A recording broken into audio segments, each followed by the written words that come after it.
रहीम अस्सलाम वालेकुम students, welcome back to my channel educational tips.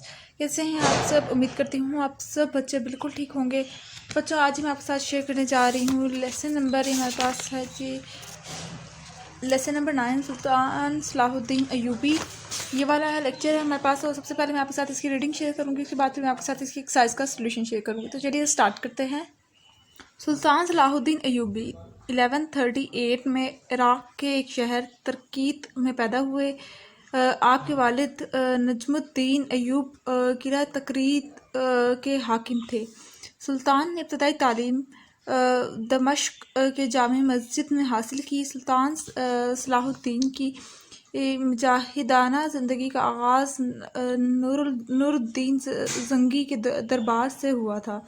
सुल्तान सलाहुद्दीन का चचा नूरुद्दीन ज़ंगी के दरबार में सिपह सलार था। जब इसके चचा को मिस्र की मुहिम पर भेजा गया तो इसने अपने भतीजे सलाहुद्दीन को अपने साथ ले गया।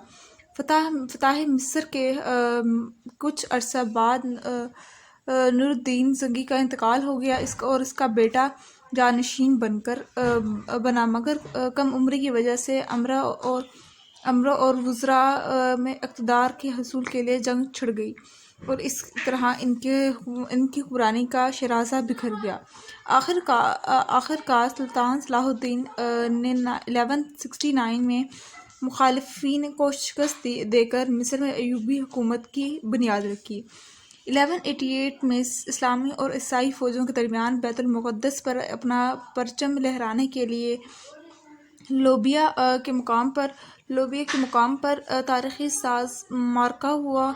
मुसलमान गालिब रहे और इस तरह पूरा फ़लस्तीन शुमाल में बेरूत से लेकर जुनूब में क़ुज़्वा तक सुल्तान के कब्ज़े में आ गया। ये फ़तह बैतुल मुक़द्दस के हसूल की तरफ पहला कदम साबित हुई। यूँ सुल्तान सलाहुद्दीन अय्यूबी की मुसलसल जिद्दोजहद और हिम्मत से 91 साल बाद बैतुल मुक़द्दस पर मुसलमानों का कब्ज़ा हुआ। इस शिकस्त का बदला लेने के लिए ईसाई ममालिक ने मिलकर एक मुत्तहिद फ़ौज बनाने की ठानी। 3 साल बाद इंग्लिस्तान पर बादशाह रिचर्ड, फ्रांस के अगस्त और जर्मनी के फ्रीडरिक की मुत्तहिद फ़ौजें बहरे रोम के रास्ते अस्कलान तक पहुंच गईं। सुल्तान ने 3 साल तक इनका भरपूर मुकाबला किया। आखिरकार एक दिन जर्मनी का बादशाह फ्रीडरिक दरिया अबूर करते हुए डूबकर मर गया और उसकी फ़ौज के हौसले पस्त हो गए। इंग्लिस्तान और फ्रांस के बादशाहों ने बीमार हो जाने पर सुलह की दरख्वास्त कर दी, जिसके नतीजे में अस्कलान के साहिली इलाकों पर मुसलमानों के कब्ज़े को तस्लीम कर लिया गया। इस तरह 100 साला जंग का 1193 में ख़ात्मा हो गया। सुल्तान ने बैतुल मुक़द्दस और आलमी इस्लाम का तहफ़्फ़ुज़ करने के लिए मुसलमानों के खोए हुए वक़ार और अज़मत को दोबारा बहाल किया, जिसके लिए उम्मत मुसलमान इन्हें हमेशा याद रखेगी। नेक्स्ट पेज पे आ जाइए। सलाहुद्दीन एक बहादुर जंगजू और सिपह सलार होने के साथ साथ एक इंसाफ पसंद हुक्मरान, आला मुंतज़िम और रहमदिल इंसान भी था। सुल्तान सलाहुद्दीन ने बैतुल मुक़द्दस की अज़ीम फ़तह के बाद ईसाइयों को बैतुल मुक़द्दस के ज़ियारत की इजाज़त दी। इस दौरान सुल्तान सलाहुद्दीन ने अपने अज़ली दुश्मन बादशाह रिचर्ड के बीमार होने पर इनकी तबीयत मालूम की और साथ ही फूलों का तोहफ़ा भी भेजा। सुल्तान ने हमेशा बर्बारी और मामला फ़हमी से काम लिया। यही वजह है कि जो इज़्ज़त और अज़मत सुल्तान सलाहुद्दीन अय्यूबी को हासिल हुई, किसी और फ़ातिह को हासिल ना हो सकी। सुल्तान सलाहुद्दीन अय्यूबी ने सारी ज़िंदगी जो कुछ कमाया, इसका बेशतर हिस्सा सदका व खैरात में खर्च कर दिया। आपने ज़िंदगी सादगी से बसर की और ममालिक के वसाइल व अवाम की फलाह व बहबूद पर ख़र्च किया। मिस्र और शाम में दीनी मदारिस से कायम किए, मसाजिद तामीर कराएँ, हस्पताल कायम किए, नादार और गरीबों के लिए मुहताज खाने और मुसाफिरों के लिए सराय तामीर कराए। सुल्तान सलाहुद्दीन अय्यूबी ने اپنی ساری زندگی دوسروں کی مدد کے لیے وقف کر رکھی تھی۔ وہ ہر پیر اور جمعرات کو ایک اجلاس منعقد کرتے جس میں قانون دان، قاضی صاحبان اور عالم دین بھی شریک ہوتے تھے تاکہ عوام کی فریاد سن کر ان کو فوری انصاف دیا جائے۔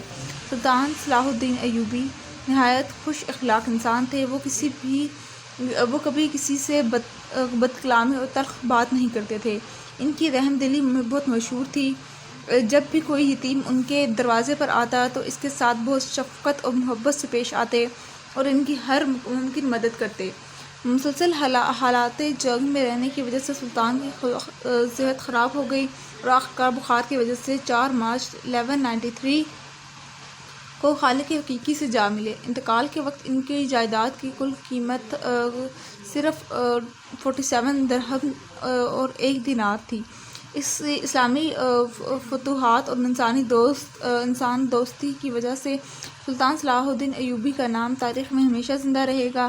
ان کا نظم و نسق، عدل و انصاف، انسان دوستی، عالم جنگی حکمت عملی اور عمدہ انسانی اخلاق آج بھی ہمارے لیے قابل عمل نمونہ ہے۔ ٹھیک ہے جی، اس کے بعد پھر ہم لوگ آ جاتے ہیں سوالات کے جوابات کے اوپر۔ سب سے پہلے آ جاتے ہیں سلطان صلاح الدین ایوبی کب اور کہاں پیدا ہوئے؟ تو اس کا آنسر ہے جی یہ والا، سلطان صلاح الدین ایوبی 1138 میں عراق کے ایک شہر ترکیت میں پیدا ہوئے۔ ٹھیک ہے، اس کے بعد پھر آ جاتے ہیں صلاح الدین ایوبی نے اپنے مجاہدانہ زندگی کا آغاز کیسے کیا؟ تو اس کا آنسر یہاں سے ہوگا،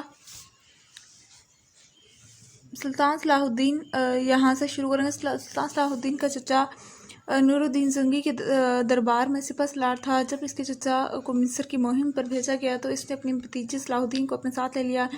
فتح مصر کے کچھ عرصے بعد نور الدین زنگی کا انتقال ہو گیا۔ اس کا بیٹا جانشین بنا مگر کم عمری کی وجہ سے امروں اور وزراء میں اقتدار کے حصول کے لیے جنگ چھڑی اور اس طرح ان کی حکمرانی کا شیرازہ بکھر گیا۔ سلطان صلاح الدین نے 1169 میں مخالفین کو شکست دے کر مصر میں ایوبی حکومت کی بنیاد رکھی۔ یہاں تک دوسرے کا آنسر ہوگا یہاں تک، ٹھیک ہے جی۔ اس کے بعد پھر ہم لوگ آ جاتے ہیں تھرڈ کے اوپر، سلطان کی عوامی افلاح کو کون کون سے کام کیے؟ تو اس کا آنسر یہ ہے، آپ نے زندگی سادگی سے بسر کی اور مملکت کے عوام کی فلاح و بہبود پر خرچ کیا۔ مصر میں اور شام میں دینی مدارسے قائم کیے، مساجد تعمیر کیے، ہسپتال قائم کیے، ناداروں اور غریبوں کے لیے محتاج خانے اور مسافروں کے لیے سرائے تعمیر کیے، ٹھیک ہے جی۔ اس کے بعد پھر آ جاتے ہیں ہم لوگ نیکسٹ کوشچن پر، سلطان صلاح الدین ایوبی کی اعلیٰ ظفری کا کوئی واقعہ بیان کریں۔ تو آپ نے اس کا اعلیٰ ظفری کا واقعہ بیان کرنا ہے یہاں پر، تو میں آپ کے ساتھ شیئر کرتی ہوں۔ تو وہ والا اس کا آنسر ہے یہاں پر ہے، سلطان صلاح الدین نے اپنی ازلی دشمنی بادشاہ رچارڈ کے بیمار ہونے پر اس کی طبیعت معلوم کی اور ساتھ ہی پھولوں کا تحفہ بھی بھیجا۔ تو یہ ان کی اعلیٰ ظفری تھی کہ انہوں نے اپنے جس نے ان کے ساتھ اتنا برا سلوک کیا، ان کے ساتھ ایک اچھا سلوک کر کے انہوں نے ان کے ساتھ نیکی کا کام کیا، ٹھیک ہے۔ اس کے بعد پھر آ جاتے ہیں سلطان صلاح الدین ایوبی دوسرے مسلمان فاتحین سے کس طرح مختلف تھے؟ تو اس کا آنسر یہ ہے، سلطان نے ہمیشہ بردباری اور معاملہ فہمی سے کام لیا۔ یہی وجہ ہے کہ جو عزت اور عظمت سلطان صلاح الدین ایوبی کو حاصل ہوئی کسی اور فاتح کو حاصل نہ ہو سکی، یہ اس کا آنسر ہوگا، ٹھیک ہو گیا جی۔ اس کے بعد پھر ہم لوگ آ جاتے ہیں اس کی یہ کچھ کوشچن ہیں، MCQs ہیں، یہ دیکھ لیجئے۔ اس کے بعد نیچے والا یہ دیکھ لیجئے، ٹھیک ہو گیا جی۔ تو یہ تھا آج کا لیکچر، آئی ہوپ آپ کو سمجھ آ گیا ہوگا۔ اگر آج کا لیکچر آپ سب کو سمجھ آ گیا ہے تو میرے چینل کو سبسکرائب کر دیجیے گا، ویڈیوز کو لائک کر دیجیے گا اور ساتھ ساتھ بیل آئیکن کو پریس کرنا مت بھولیے گا، اس سے میری آنے والی ہر لیٹسٹ اپڈیٹ سب سے پہلے آپ تک پہنچے گی۔ ملتی ہوں کسی اور ویڈیو میں، دعا میں یاد رکھیے گا، اپنا خیال رکھیے گا، اللہ حافظ۔